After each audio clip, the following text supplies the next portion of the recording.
시청자 여러분 안녕하십니까? 지방자치 중점 소식을 전하고 더 나은 지방자치의 방향을 제시하는 지방자치 1번지입니다. 울산시는 지난 25일 울산 방문의 해 추진협의회를 갖고 추진 상황들을 점검했는데요. 관광객이 전년보다 151% 증가하는 것으로 나타났습니다. 이날 회의의 중점 논의사항은 울산 방문의 해 상반기 추진 상황 점검과 평창 동계올림픽 성화봉송 지역 축하 행사 운영 등 성과를 토대로 한 2018년도 신규 시책 발굴 등입니다. 울산시 관계자는 기업체 하계 휴가와 영남 알프스 산악 축제 등 지속적으로 관광객이 울산을 방문할 수 있도록 홍보 마케팅을 강화할 계획이라고 말했습니다.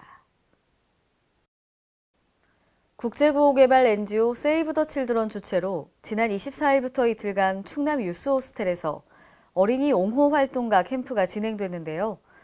충남 15개 시군 초등학생 50명은 이 자리에서 안희정 지사에게 정책 아이디어를 제안했습니다. 세이브 더 칠드런은 UN 아동권리 협약에 의거해 아이들의 놀 권리를 지키는 놀이터를 지켜라 캠페인 일환으로 충남을 비롯해 전북, 대구, 부산, 서울 등 5개 시도에서 이번 캠프를 개최합니다. 참여 아동들이 친구들과 함께 마음껏 놀 수 있는 동네 만들기를 주제로 토론을 벌인 후 정책 제안 8가지를 추려 안희정 충남지사에게 전달했습니다. 지역 아동들이 놀 권리를 보장받기 위해 내놓은 8가지 정책은 놀이터는 왜 새 아파트에만 있나요? 한 달에 한 번 학원 안 가는 충남 어린이날을 만들어주세요 등입니다. 최근 군산조선소 폐쇄로 인해 군산 경제가 많이 침체돼 있는데요. 전북도의회 최인정 의원은 5분 발언을 통해 군산항이 다시 해상풍력 지원 항만으로 지정돼야 한다고 주장했습니다. 신다혜 기자입니다. 군산 조선소 폐쇄 등으로 어려움을 겪고 있는 군산 지역 경제를 살리기 위해 서남해안 해상풍력 지원 항만을 재지정하자는 주장이 나왔습니다. 전북도의회 최인정 의원은 25일 제345회 임시회 5분 자유 발언을 통해 경제적 이점이 큰 군산항을 해상풍력 지원 항만으로 재지정하자고 제안했습니다. 최인정 의원은 지난 20일 문재인 정부가 발표한 군산 조선소 폐쇄에 따른 대책은 매우 허술하다며 정부가 죽어가는 군산 지역 경제를 살리는 데 실질적으로 기여하기 위해서는 군산항이 다시 해상풍력 지원 항만으로 지정되어야 한다고 주장했습니다. 이어 최 의원은 군산항이 지원항으로 지정되면 물류비 절감 등의 요인으로 군산 지역 조선기자재 업체들의 해상풍력 하부 구조물 제작 요청이 늘어날 것으로 예상된다며 관련 해상풍력 참여 기업과 군산 조선소 협력 업체들의 비용 절감으로 경쟁력도 커질 것이라고 말했습니다. 특히 최 의원은 새만금과 서남해안 풍력단지 2, 3단계 사업을 신속하게 추진하고 해상풍력 관련 모든 구조물 제작이 군산에서 진행될 수 있도록 지원해달라고 요구했습니다. 한편 지난 2013년 군산항이 해상풍력 지원 항만으로 지정되었으나 사업 시행자로 선정된 한진해운이 요구한 해상풍력단지 물동량 최소 80% 보장 요구 등이 받아들여지지 않았고 한진해운의 파산으로 2016년 5월 지원 항만 건설 사업이 취소됐습니다. KLN 신다입니다. 계속되는 폭염과 폭우 때문에 상추를 포함한 엽채류가 작황부진으로 공급이 줄어들었는데요. 이에 따라 상추값이 금추라고 불릴 정도로 가격이 폭등했습니다. 보도에 박성훈 기자입니다. 계속되는 폭염과 폭우 때문에 상추값이 폭등했습니다. 25일 청상추 4kg 한 상자 도매 가격은 평균 43,000원을 기록, 지난달보다 3배 넘게 올랐습니다. 또한 배추도 2주 전과 비교해보면 한 포기에 3,000원에서 5,500원으로 83.3% 올랐습니다. 이러한 수치는 휴가철을 맞아 수요는 많아진 반면 계속되는 폭염과 폭우 때문에 상추를 포함한 엽채류가 작황부진으로 공급이 줄어들었기 때문입니다. 장마도 있고 일조량도 부족하고 그다음에 고온기 때문에 상추 자체가 지금 무게도 많이 나오지 않고요. 상추 자체가 저희 작업을 해도 생산량이 지금 3분의 1밖에 나오지 않기 때문에 아무래도 시장에서 아마 가격 자체가 많이 올라가지 않나 그렇게 생각이 됩니다. 한국농수산식품유통공사 관계자는 폭염과 잦은 비로 채소류 공급이 원활하지 않으리라고 예상하는 데다 본격적인 휴가철이 겹쳐 엽채류의 오름세가 전망된다고 밝혔습니다. K랜 박성훈입니다. 전북 정읍시립미술관이 여름방학을 맞아 다양한 의식주 생활공예품을 보여주는 기획전시, 의식주 공방전을 지난 25일부터 오는 31일까지 엽니다. 홍재희 기자가 전해드립니다. 전북 정읍시립미술관에서는 의식주를 통해 본 예술의 세계 의식주 공방전을 열어 인간 생활의 세 가지 기본 요소인 의식주를 예술작품으로 보여줍니다.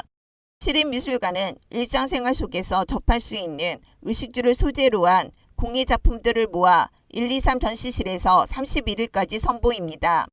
강림희 정읍시립미술관 학예사는 박물관에 가면 우리가 알고 있는 의복과 음식, 집이 있지만 미술관에 오면 예술작품의 의식주가 있다며 관광객이 의식주와 연관성을 찾아 작품을 느낄 수 있도록 기획했다고 말했습니다. 이번 전시는 공예작가 21명이 평면과 입체, 설치 작품들로 구성한 금속과 나무, 섬유, 흙 등 다양한 소재를 활용한 공예작품들을 만나볼 수 있습니다. 세대 간 공감을 이루어내기 위해서 의식주 공방전을 7월 25일부터 8월 말까지 합니다.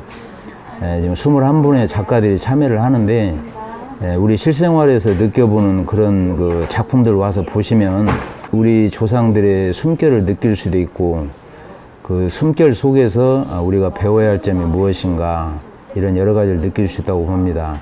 아무튼 이 방송을 보시는 시청자분들께서 많이 오셔서 생활 속에서 느껴지는 그 예술의 혼도 느껴보시고 또 이 작가분들의 섬세함도 느껴보시면서 뜨거운 여름 시원하게 보내시기 바랍니다.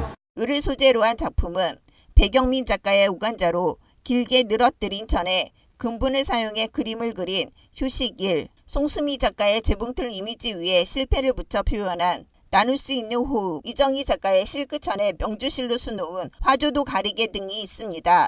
식을 소재로 한 작품은 안시성 작가의 옹기토로 만든 새우젓도, 오은시 작가의 점토로 만든 그릇으로 상차림을 한 밥 한 끼로 나누는 여름날 우리들의 이야기 등이 있습니다.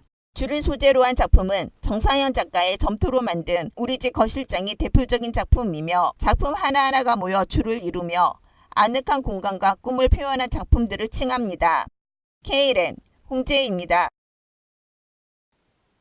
오늘의 단신 뉴스입니다. 중소벤처기업부 해양경찰청이 신설되고 행정자치부와 국민안전처가 통합해 행정안전부로 개편됩니다. 행정자치부는 지난 25일 열린 회의에서 이 같은 내용의 정부조직법 개정안과 관련 법령안을 심의 확정해 오늘부터 시행한다고 밝혔는데요.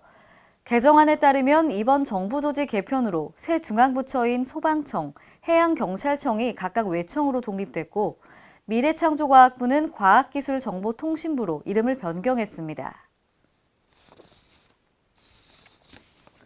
질병관리본부는 올 하반기에 특히 주의해야 할 10가지 감염병을 선정하고 감염병 유행 시기와 유행 지역, 예방 방법 등 정보와 예방 수칙을 함께 발표했는데요. 이번에 발표한 국내 유행 감염병은 가을에 환자가 급증하는 중증 열성 혈소판 감소 증후군, 쯔쯔 가무시증, 노로바이러스 감염증을 선정했습니다. 또 일상생활에 필요한 감염병 예방 수칙으로는 30초 이상 손 씻기와 야외 활동 시 진드기 등 매개체 조심하기 등이 있습니다. 이상으로 지방자치 1번지를 마칩니다. 시청해주신 여러분 고맙습니다.